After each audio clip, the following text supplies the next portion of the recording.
What is up, guys? We're back for another video, and I know usually my videos are like my lifestyle and me having fun on a day-to-day basis, but guys, in today's video, this is going to be a case study. And what this is, guys, this is going to be me sitting down with two of my students inside of my agency, Teddy and Janier, and we're going to be having a conversation with them and explaining to you guys how they closed their first real estate deal, and pretty much just fully going over the A to Z process of how they started with us and how things are going now. They just closed a deal for $10,000, and they have 3 other deals they're actively working on right now that are going to make them a lot of money, obviously. And these are guys who are going into their first year of college, and they're now closing real estate deals. So guys, this video is going to be us fully talking to them, and they're going to be explaining to you guys how they started, what we did to help them, and now how they're going to start closing more deals and how they did close their first deal. So guys, hope you enjoy this video. It's going to be a full case study, very raw, very organic, just a full recording of the case study. So guys, enjoy that. All right, guys, we're back for another case study. Who just popped out of that background?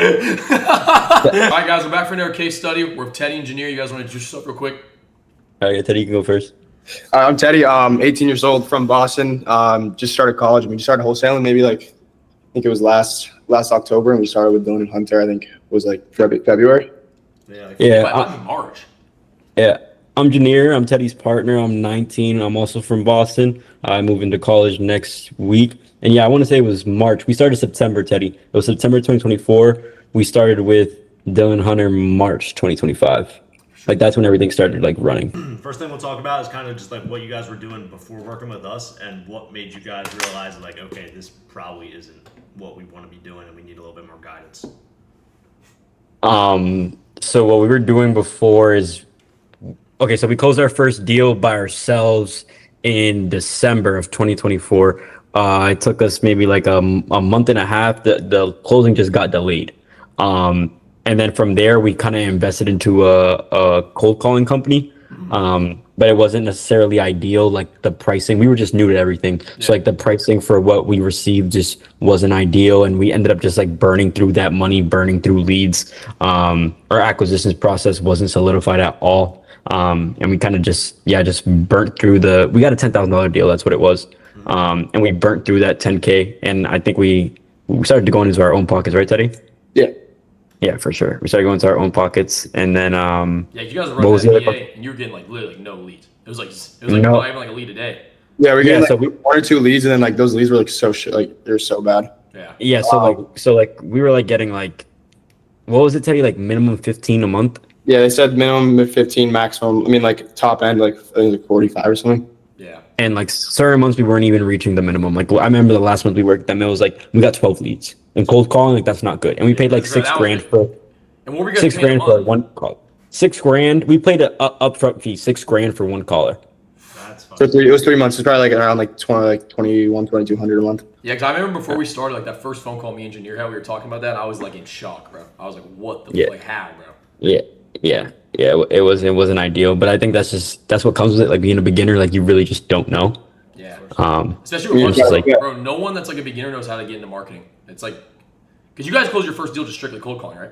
Yeah, it was literally like we pulled a list, that's like and then bro. Like so we pulled a list, and we completely forgot to like filter out like apartments with it. So our list was like 10,000, but it was like really like actually like 1,000 leads. I remember when you like Janier was just talking to us about this last night, and it was about your guys' like initial like genuine thoughts, like right when you started, like please don't fucking scam me type thing. So I kind of want you to go into that a little bit. Like, what were your guys' first thoughts? All right, Teddy, you could touch on this because you were the one that was hesitant. Yeah, Janier was telling us this last night. We were just chopping it up after the call. Yeah, so basically what happened was I was kind of like hesitant because the first time, so I made the decision to go with the cold calling company. It's kind of like my like final decision. He was like, Janier was like, oh, just like whatever you think, I'll go with it, and made that decision. Obviously, it didn't work out with the best for us. And then he told me about you guys, and that's when I got hesitant as well. I was like, wait, like should we reinvest or should we just like, we don't want the same thing that happened was last time. And I was like. I made the last decision, so I mean, I'll trust you on this one. We'll see. And obviously, it's working out well for us. So, yeah, I think we were down to our what? We only had enough money for the setup fee for you guys. That's it. That's all we had. And that came out of our pockets. And then after that, that was out of pocket, huh? Yeah. After that was like the out of pocket. So we literally went to zero. Like we had no money. We both had no. Didn't we have negative at one point or no? Yeah, we did. Yeah, it's working out. Yeah, we did. It's definitely working out. Bro, it is scary, bro. That's scary. At least you guys trusted in us, because, bro, dude, I don't know. If you guys would have gone with some other guys, it would have been a bad picture. I think the biggest thing for us is that you guys were young and like you guys were it's two partners. It's not like you guys have 3, 4, 5, 6, 7 partners. So it's like two partners just like us. You're both young. Just a couple minutes ago, you started to like get into how your guys' like acquisitions process sucked before and how you guys were like wasting leads. So kind of how'd you guys go from the point where you guys like weren't that good at working your leads to now to the point where you are now? Yeah, so I mean, in the beginning, honestly, when we started cold calling, we were like, it was like horrendous. Like we like wouldn't even notice it would stutter on everything. We'd like ask like maybe like 2 or 3 questions. We had no idea what we were doing. And then like later on, we kind of had like different like scripts that we were going through. It still really wasn't the best. And then once we started working with you guys, that like kind of like that checklist of which questions to ask first, just it's a lot easier than just having a script. But our acquisitions process got a lot better. We got better at talking to people, obviously, because we were talking to more people. But asking the right questions, and just like keeping up with follow-ups. That was kind of the number one thing that we weren't doing. We weren't keeping up with our follow-ups. We really weren't like following up with people that we offered on. We kind of just let them be. We're like, oh, like they didn't say yes, so like let's just move on. And even with people that didn't answer when we had like the first like acquisitions call with them, we wouldn't really follow up with them that much. But now, since you guys guided us on that, we're calling each lead that doesn't answer. It's like 4 times a day, twice in the morning. Yeah, minimum. Yeah, minimum 4 even times. Voicemail, text, and the follow-ups was the number one thing that we needed to fix. For sure, dude. But yeah, the last thing we had, we actually got it through like follow-ups. So I mean, Yeah, dude. Yeah, dude. Getting the follow-ups implemented was like I feel like key for you guys because now you guys are having like a lot of stuff in the system, like building up the pipeline, having the follow-ups. Like a lot of your guys' deals you're even talking to right now seem like they've been coming from follow-up. Yeah. And then after you close the deal, expanding with the seller that you closed with. That's what you guys are doing now too. Mm-hmm. yeah. I think the big thing too is like with you guys solidifying our like acquisitions process, it kind of just allows us to keep each other accountable. So like for example, like it could be a day where like if I forgot, like Teddy will text me and be like, yo, you didn't do your follow-ups, make sure you do it. Or if he forgets, like I'll text him and be like, yo, you didn't do your follow-ups, make sure you do it. So we're making sure that we're touching our leads like minimum like 4 times a day. And then another thing is just kind of like through like experience of the acquisitions process, you kind of know when a deal is a deal. Like you kind of already know, like you can sense it already. Like I'm sure you guys, as you guys are seasoned, like you kind of know when a deal is going to be a deal. And then another thing is kind of just like knowing what to do. So like at first we used to just do like, oh, call them however many times until they picked up. But like you guys gave us the example, like, listen, run them through like 4 days of hell of you guys just like absolutely blowing up their phone. And then from there, run them through like follow up in 1 week, follow up in 2 weeks, follow up in a month. Because without your structure, we're just winging it. Like we didn't really know what we were doing. Sure. Fair enough, yeah. And another thing we were talking about last night was how you guys used to like not tap into motivation. Yeah. So, I mean, the biggest thing for us was that our calls used to be super, super short. So like we would kind of just like brush through motivation. It was kind of just like, oh, do they want to sell at a good price? If not, then just like let it be. But now we're kind of asking like follow-up questions. So like, for example, if someone's like, oh, I want to downsize, like a big rebuttal that I always have is like, oh, you're looking to move, like are you looking to stay in the same state or city, or are you trying to like move out of state? And then from there that'll open up like another door of like, oh, I'm trying to move out of state, blah blah. And then I'll be like, oh, have you like took a look at their market? Like, do you know kind of what price range you're going to be in? Because another thing is when you tap into motivation, if they're asking 200,000 but if they want to downsize and the house that they want to buy is only 100,000, you see what I'm saying? Like that motivation is theirs. Like their asking price really doesn't align with the requirements that they need to like move forward. So we kind of just realized that we needed to stretch it out a little bit longer because at the end of the day, they're getting 20 other calls from people. So like you have to stick out. If you're a robot and you say the same questions that everybody else has said, well, then they're not going to take you serious. So you just have to make sure, you're tapping into it.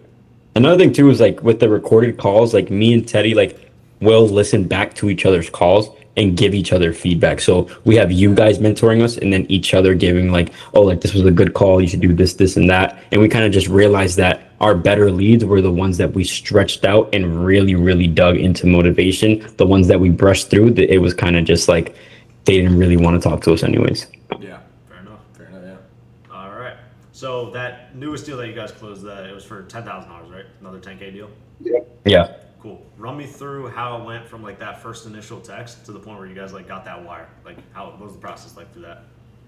Yeah, so with that one, like I said before, it was through follow-ups. So we were running out of SMS, that's what we were doing for marketing, and sent out a text to him, obviously, and then he answered just saying yes.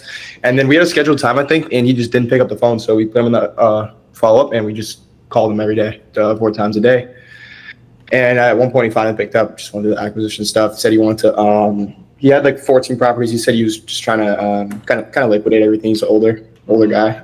He's in St. Louis. Junior did the most of the other part of the transaction. You want to talk about that? Yeah. So it was originally a package deal. So we had two of his properties under contract at a good price. The one that we did close was a 2-1 with a finished basement that he also rents out. And his initial property that he told us about, it was his primary residence, and it was a 3-2, but it wasn't a legal 3-2, so it was just like an open concept. So we ended up having to cancel that contract, but we saved the deal because he didn't want to sell them separately. But I negotiated with him, like, listen, like, we had it initially under contract at 27.5. I was like, if we come up to 30K and still keep the same terms, like, can we still get it done? And he said, yeah. So from there, we kind of knew that it wasn't going to be a flip buyer. It was going to be a landlord buyer, and that's what it was. So we had a few people walk it. We set up like a couple walkthroughs. Not the best area, so some buyers just weren't interested based off like the area that it was in. But we ended up getting a buyer that actually met our asking price. So Dylan had us help set like a dispo price. It was like 40K, and he met that asking price, and it was kind of just smooth sailing from there. Like, he submitted EMD. It took a couple extra days because they had to get somebody to sign off on a previous loan that the seller had. And then from there, title company was super gracious. Like, they just told us everything that was going on, because prior to this, we had never gone through this part of the transaction, because our first deal, we assigned it to New Western, so it wasn't even an end buyer. So this is the first time we've gone through the whole transaction of like talking to an end buyer, negotiating, and doing like transactional coordination. And then from there, we kind of just closed, and they wired it to us. But it was pretty straightforward. That deal was probably easier than our first deal. There you go. For sure. Yeah. And talk a little bit about, like, because at the closing table, that end buyer started to get like weird about like the tax and stuff, and then also the seller got weird about like that rent deposit. I think it was. So kind of, how'd you mediate that between like you and the buyer, and also you and the seller? All right.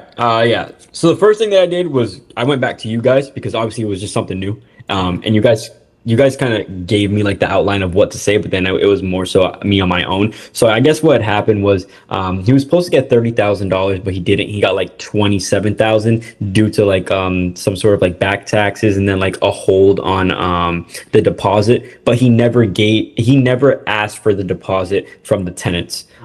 So then the buyer was asking about that deposit, and the buyer was also telling me that for future deals, he doesn't pay seller closing costs. I've never heard of that, but that's just how it is. So that's what the buyer is going to abide by. And I kind of just deviated it in the sense where I was like, listen, I told the seller, I was like, I don't want to mess up future deals over $1,300, because that's what it was. It was just over $1,300. And the biggest thing was that he trusted us. We gained the seller's trust just because we did close, and we always kept them in the loop. And so he ended up saying like, yeah, like, you're right, like over $1,300. There's so much money, so much more money to be made, because like Teddy said, he has like 13 other properties that he wants to sell and liquidate. So the thing was that I made sure that we were on his side. So I told him, I said, listen, we didn't know that this was going to happen. And I don't want to lose it over $1,300. So he was happy. And then I went back to the buyer and I said, listen, like, if the tenants do choose to move out, you will get your deposit. Like, it's agreed upon. It's in the lease, and it's written in a agreement. So he has to give it to you, and the seller verbally agreed. So he will give it to you. So the buyer was happy in that sense. And then I kind of I listened to him, and I said, okay, like, for future deals, I'll make sure that the closing costs, like, that'll either be something that I have to take care of as a wholesaler when I build the more capital to move the deal, or negotiate that with the seller. But that was just kind of how I just made sure that everybody was happy. I told the buyer, okay, listen, future deals, I'll make sure that you don't have to pay closing costs. And then I told the seller, like, listen, we can get you paid with so many more properties, and let's not lose it over $1,300. Sir. Yeah, most of the guys there, like, that wholesale nowadays would just walked away from the seller and the buyer at that point, because to be fair, like, you guys already got your money, so you guys could easily just ghosted both parties and walked away. But keeping that relationship is key, because now that guy's probably going to sell you a couple more deals. I think he's going through probate right now, right? Yeah, and then the one that he's making fully turnkey should be done this week. I actually texted him today. We talk like at least like once a week, me and that seller. So I actually texted him today, just waiting for him to hear back. But it's supposed to be done this week. That's how you want to keep it. And then, dude, even having like a relationship like that, you guys are going to be able to get deals locked up at great prices with him because obviously he knows the transaction well. You guys talk oftenly. He knows you, so that's going to be like a great relationship for you guys moving down the line. For sure. Yeah, for sure. That's the biggest thing for us. So, yeah, that deal was good, but before that, like you guys had a bunch of contracts that fell through. Oh So, my god, dude. just like talk about that because I Oh remember my going God. through Yeah. like, the dude, you guys went through. Yeah, it was hell. yeah. So No, not- yeah, we had a few of them. So one of these contracts we had it. I think I forget the numbers with it. I think it was supposed to be like $10,000-$15,000 assignment, and we had it. It was in Chicago, and we got him under contract. All right, we didn't get him under contract. We had contracts sent out, and he was like, "Oh, I'm gonna go." He's an older guy, so he was like, "Oh, I'm gonna go to my I think it was like his daughter or something. He's gonna go to her house, and then she'll sign it with him, just so he knows because he doesn't really have a laptop, nothing like that." And then when we texted him, "Oh, have you gone to your daughter's house?" He said, "Oh, I'm gonna sell my property to my daughter's husband, and we're gonna whatever, like something like This is that." his grandson, I think. Yeah, his grandson or something like that, and we just like that just completely fell through. And then another one we had was in Rochester, in New York, and the guy was like didn't want to hop on the phone. He was like an older guy as well, trying to get out of a property. We had it. It could have been like maybe like it was like $20,000 assignment, $20,000 assignment, I and remember that one. Yeah. yeah. So then this guy literally we agree on a price, and then we text him the next day to get on the phone for a signing because we you guys taught us how to do for live signings, and then he didn't want to get on the phone, and he literally would ghost us for 2 weeks at a time. Like we would call every single day, and then he'd randomly text us back, and then now he hasn't answered for probably like 4 months, and that was another deal that fell through. And then another one in St. Louis. We had that one under contract. It was just supposed to be a good deal, and then we had a buyer pull up to the house, and then Oh yeah. The street one. the road was like blocked off, and there was like people like hanging outside the house, like playing loud music or whatever. I don't know. Like buyers are kind of being weird, but Yeah. that also fell through. Yeah, that one I saw Yeah. that one of my buyers, and he said the same shit. He was like scared Yeah. to go in. Yeah, no one wanted to go into that one. Yeah, I pulled up our DocuSign. We had 6 fall through. And there was another one. Do you guys remember the one Dude, 6 that we is a- locked up? We locked it up for 70, and the numbers looked good. You said, yeah, this one should pencil. And then we sent our buyer, and they were like, this is a full rehab, and there's a tree growing in the middle. I was like, Yeah, oh that one my. was nuts, bro. And the seller was like, yeah, it needs some cosmetic work and Yep. some paint. I was like, Tree come right in on. the middle of it. Bro, the That was best- so Yeah. random too. bro, That was literally like this guy texted me. I mean, texts us back, and he's like, I don't know. He's kind of an asshole. He was like, he just owned like a bunch of properties. He was just like, let me just sell this one. Yeah. And I got on the phone with him, just asking me questions about it. He said the same thing. He said like, you need like 15K in work. And I was like, he was like, oh, what are you willing to pay? And I was like, because he was asking 100. And I was like, how does 50 sound? And he was like, and then he negotiated up to like 70. And I thought it was like, okay, this is kind of weird. Like, this is way too easy. We got it under contract, and then like you know, when we went out there, when the guys went out there, it was literally like a tree growing inside of the house, and it was like impossible The to fix. weirdest one. Even if we wanted to rehab it, it's impossible. Yeah. The weirdest one I saw you guys deal with was that one where that dude signed in someone else's Oh name. my and God, then that tried- one was Oh tried to my. Scam you guys out of the lockbox. And That was like some guy from like Africa. Some it guy- was he like was a- trying to like do like a cash app for a lockbox. Yo, it was a $40,000 deal, right? He's asking like to send money for the lockbox. I sent it to Dylan. Dylan's like, yeah, it's fine. And so I'm thinking about it. I talked to Teddy. I'm like, bro, I don't think I should send this guy this $50. So then I'm talking to him, whatever. And then Dylan, you hopped in and you were like, listen, I'm gonna get on the phone, and I'm gonna talk. Just don't say anything. I said, okay. I was like, listen, this is my partner Dylan. He's gonna talk. The guy starts talking, right? We hear him. I text Dylan. I said, bro, he's a scammer. Scammer. There's some guy from like, bro, like he's from Africa, some like the thickest African accent. He Yeah. spoke like 2 words of English. Right. I think Dylan asked him like, "Oh, like are you looking to sell?" And he was like, "Send the $50." And I was like, "Bro, Bro, that's not what he asked you." Yeah, because the name on PropWire wasn't matching up with his name, so I was like, "Oh, who's this?" And then he just hung up on us, right? And Yeah, he ended up that was hanging the up with weirdest us. scam ever, dude. So much ever for like $50. But dude, going Yeah. back to that stat line, they had 6 contracts fall out before their first deal. That's like crazy rare. Like the average is like every 2 contracts turns into a deal. Yeah. Mhm. To be fair, though, you guys were targeting like rougher areas, Yeah, so Yeah. It is to be expected. Like And I think another thing is that we weren't seasoned enough. Like for example, like that when we were talking about like the with the tree growing in the middle, like when Teddy was talking to him, he was like, "Oh, give me an offer now because if you don't, you're never gonna hear from me ever again." Yeah. And if someone says that to me now on the phone, I'll be like, "Well, I don't know anything about the property to be able to give you a fair offer." And I feel as though like we should be able to get through an acquisitions call for me to purchase your property because at the end of the day, it's real estate. Like if they can't stay on the phone with me for 10 minutes, they're probably not motivated, and it'll probably be a situation like that. Overall, what would you guys say improved the most from the beginning to like now? Like out of all of your skills that you guys have learned. I think honestly, comping properties was one, like in the beginning of starting wholesaling, we used some like app and it screwed up like maybe like 5 deals we had. We'd offer them like a property and like we send it to buyers and like we literally have to pay like $50,000 below what you're asking because we just like we would comp wrong, we get our rehab estimates wrong. So I think that improved the most of everything, and then also just like acquisitions in general, like we were talking before, like all the follow-ups, all that stuff was just like significantly grown. And obviously the deal we just got, like I said, it just got closed from follow-up, so we probably wouldn't have gotten that deal regardless if we weren't working with you guys or if we just weren't following up with him. So Yeah.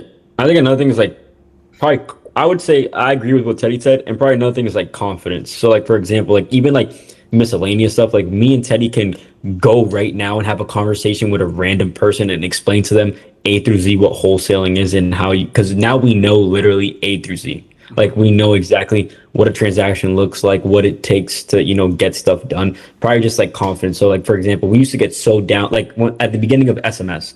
And we used to be like super down on ourselves, like oh like questioning ourselves, like oh are we not doing enough?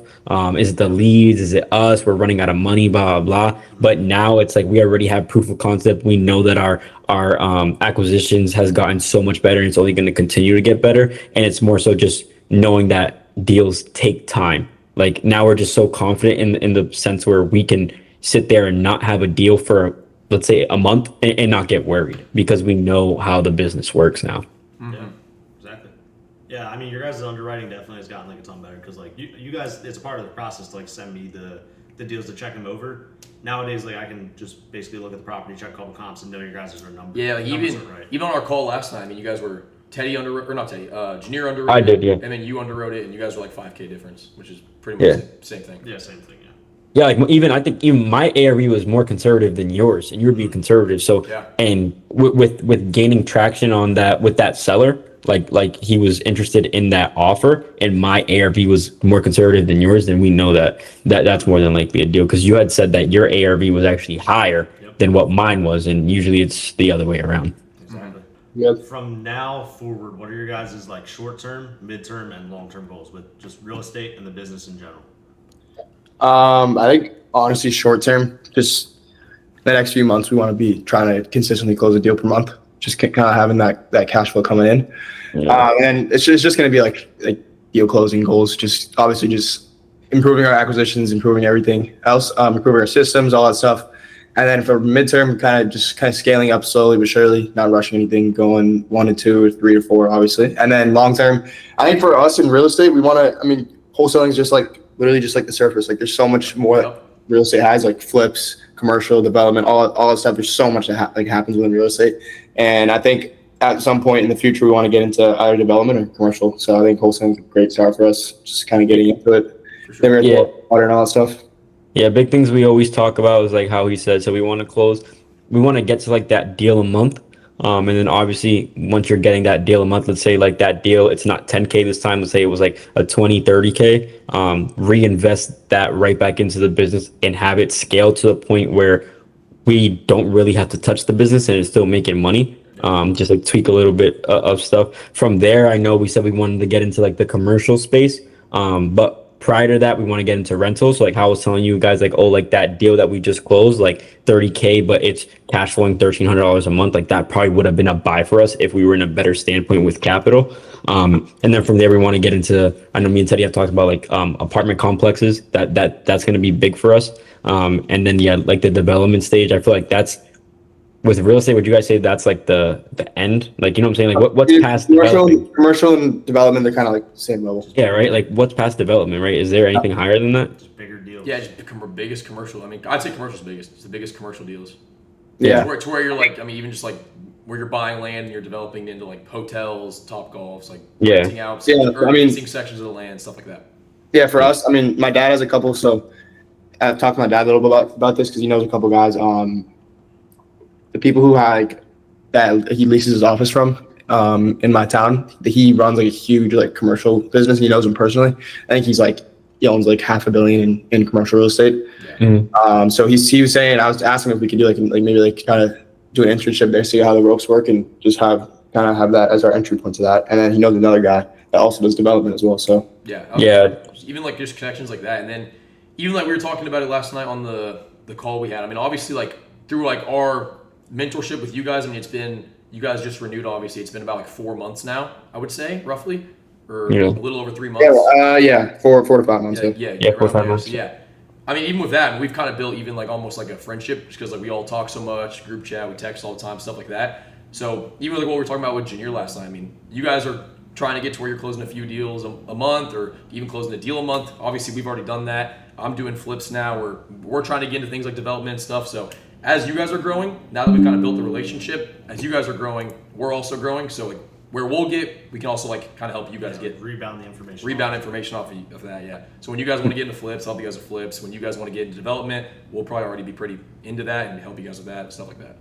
Yeah, big thing too is like how you guys are running like a mentorship. Me and Teddy always talk about it. Like at the end of the day, every mentor has a mentor. Like you have to learn from someone. So like we want to get into our own mentorship too. And think about it. By that time in status, you guys might both be doing flips by that time. Maybe already into commercial or development. But the thing is that you guys have already ran a mentorship, the mentorship side. So you guys can also walk us through A through Z of how to get like a mentorship going, like obviously how to pitch it and stuff like that, and then how to work with your students. Yes, sir. Yeah, for sure, 100%. And also, like, even with that, like I know you said you wanted like an automated business that like makes money for you. With that, like social media is key because you guys are going to be able, like, by the time you guys get to that point where you need to hire an acquisitions rep, you need to hire a dispo rep, the more social proof you can put out on social media that like, okay, I'm a good wholesaler, I can make myself money, people are going to trust you to be able to make them money. So if you ever need to hire or someone to like pick up on your sales team, you just make a post, you'll probably get 10 to 15 applicants. Like even at your guys' level right now, you could probably find an acquisitions rep. Yeah, for sure. Yeah. I mean, dude, we have guys hitting us up all the time. Like, can we please work for you? Can we? And then we have like, dude, I get so many DMs a day because people know I'm like in real estate. I'm legit. Like, yo, like, would you buy this deal or put me on your buyers list? Like, start sending me deals. I want to buy stuff from you. Like stuff like that. We get sent stuff like that literally every day. So social media 100% helps with scaling and obviously getting more stuff going with real estate. 100%. Yeah, even the mentorship side, because like I post, I have one video that did like super well, still doing well right now, and I get like 4 or 5 DMs a day from people asking me to like mentor them. Like I can't obviously do that right now, but I mean that's like potential in the future. Yeah, for sure, dude. Especially once you guys start closing more deals and you like actually just like master the business, and then you start moving on to different ventures, like you guys start doing flips or rentals or whatever. You guys can easily help people get into wholesaling because by then you guys already have mastered this whole part of the business. Just renewed, so you guys we're gonna help you scale up. You guys just closed. Yeah, yeah. We're gonna help you Yeah, we scale. can do it. I mean, as of right now in the pipeline, I mean, what we have like 2 deals we're working on. Yeah. Yes. Yeah. So we have no, we have 3 actually. Okay. So we have one that we're kind of bidding with right now. Dylan kind of helped us like, oh, like go about it this way because we've never been in a bidding war because we agreed on price with him yesterday and he said that he got an offer today or something like that. So now we're kind of just like negotiating and seeing if we can still, even if it's like a 2K assignment fee, that's still 2K in our pockets. We have one that another guy we made an offer of 55K. That's the one that you underwrote, Dylan, for us. And the St. Louis guy, the one that has all those properties.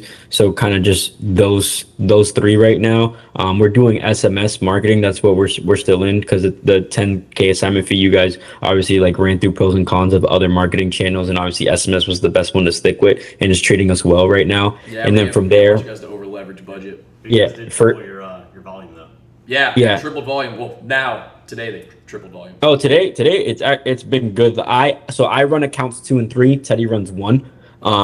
So I've kind of just been bouncing back and forth. I think I took like 2 or 3 acquisition calls. I think I have to underwrite like a one deal. He's asking like 60,000 and it's like 700 a month that he's getting from the tenant. But it's under market rent. So he could definitely get more. So I have to underwrite that. And then from there, we're kind of just focusing on that next deal that'll put us in a different capital standpoint that we can start investing into like PPC, because obviously once you get into that, it's way more trackable. Like how you guys always tell us, like if you put 5K into Google PPC with a good campaign, you'll more than likely get 2-3 deals out of it. So it's kind of just waiting for that next deal and then obviously rolling capital back into the business. Yeah, for sure. And dude, even just from like an outer perspective, like someone looking in, I mean, you guys have 3 deals you're working on right now. You just now are getting that third SMS account up and going. Even the second one just started going like recently too. So you guys have all this volume going. You have 3 deals in the works. You have all the follow-ups. You have the past seller who's going through probate. I mean, dude, you guys should easily be able to get a few deals by the end of the year. Like, no doubt. It should be. Oh yeah, for it sure. should be light work. I think for us at this point, like even though that's only our second, I would say, well, we have like 6 more months to go until the end of the year. Yep. Like I think our goal, what do you think, Teddy? Probably like 10 by the end of the year. I mean, if it's working on 3 and we're only in SMS right now, like I can only imagine PPC, because like think about it, you never know, like that next deal, like just because this deal was 10, the next deal could be 20, 30. Yeah. And then Even- that changes everything. Even like what we went over last night, like, I don't want to get too much into it because that's like some sauce, but what we went over last night, we talked about, talking about that strategy that we're going to try and get you guys start implementing, Yeah. make the assignments Yeah. bigger. I haven't heard this yet, but Yeah. I got. Yeah, you haven't heard it. You weren't Here on can it, run but you yeah. through it, yeah. So I mean, start Yeah. kind of implementing that, using that, and then get some bigger assignments going too. Up and then start doing other ventures, of course. And throughout that Yeah, entire perfect. thing, like throughout this entire process, you kept your 9 to 5, right, Junior? Yeah, dude. Yeah, I remember. I kept my 9 to 5. Like I literally made a TikTok. Sometimes like I'll run out. Like I took a break earlier that day and I forgot I had a call at 7:30. I needed, like, someone reached out to me and was like, "Oh, how can I get started with $0 wholesaling?" And I told them exactly what Dylan told me. Don't. Yeah. I said, get a job and build up $1,000 to $3,000 and then start, because when you build up that $1,000 to $3,000, learn during that period, like learn. But the way we thought about it was, one, we didn't have any money coming in to invest into the business, so I had to work that job. And 2, if I'm able to balance my job, we just had a deal come in and I can still make my calls, that's just more money for me to invest until the point where we're doing a deal a month and I don't have to work it anymore. Yep. Yeah, bro. I literally like timing with the stuff. Like I literally got to college like 2 days ago, and yesterday we had some like orientation event like off campus, and I'm like in the Uber like making my follow ups. Like I'm like we're like Yeah. it's like it's not hard to balance, honestly. Yeah. It's Yeah. Awesome, boys. Well, I think that's good. If you guys have anything you would want to say to someone that is wanting to get into wholesale real estate, like kind of like your past self, is there anything you would say to that? To my past self, I'd probably say, you took the risk and it's working out, because I quit baseball. Like my whole family kind of like shunned me for like 3 months because I was committed to a school and everything. And I decided to quit baseball and start wholesaling. I'd say take the risk. Like we're young. At the end of the day, the worst thing that can happen is you're stuck working that 9 to 5 job till you're 40, 50 years old. And that's kind of already panned out for you. Like that's what the majority of the society does. And then if they're looking to get into the mentorship side, like with you guys, I mean, I would recommend it. You guys are super flexible with us. You don't ever like pressure us to do things that we don't want to do. And you guys always make sure at the end of the day, like, our business is running smoothly. So for that side, I mean, I recommend it. I'd say at the end of the day, you need that to scale. You need somebody like helping you and stuff like that. So I say, yeah, just take the risk and just run with it. What do you say, Teddy? I was literally gonna say the same thing. I was gonna say, just honestly, you're not gonna get anything out of like life and like money standpoint if you're not like risking anything. Like you can't, like, it's low risk, low reward, high risk, high reward, same like type of thing. Like if you just take the risk, kind of put the time, put the effort into it, you'll get to where you want to be. And I just think if you want to get into wholesaling, you just have to be ready to deal with like a lot of bullshit. It's just like how it goes. A lot. Any business, like you're gonna be like we were talking about before, you're gonna be working for a while without even seeing results. Awesome, boys. Well, that good? Yeah, that's about it. No, it sounds good. We're straight. Sounds good. All right, guys, I hope you enjoyed this video. That was an entire case study, the first one I've ever posted on this channel, and we're going to start posting a few more because obviously we have other guys that are closing deals with us. These are not the only ones. But if you guys made it to the end of this video, congrats, because that was a lot of sauce, and hopefully you guys took some notes, and now you're going to get on path to, closing a deal yourself and actually making some money yourself. And if you guys want to be like Teddy Engineer and go through the entire process of working with me and Dylan and closing a deal and making some money, there's a link down below to apply for that, because literally that link down below is exactly what Teddy Engineer clicked to start working with me and Dylan and now being on this video with us, and walking through the process of how we help them close their first deal and make that $10,000, and then how we're now helping them close more deals. Like right now they have 3 deals they're working on as we went through in that case study. So yeah guys, the link is down below to apply for that, as well as the link down below for my business channel where I explain and teach you guys how to get into this business for free on there, so you guys can check that out also. But I hope you guys enjoyed this case study. I'm gonna try to upload a little bit more of these because we have a lot of guys that are seeing insane results right now with us. Drop any questions down below in the comments that you might have, and I'll see you guys all in the next one. Peace out.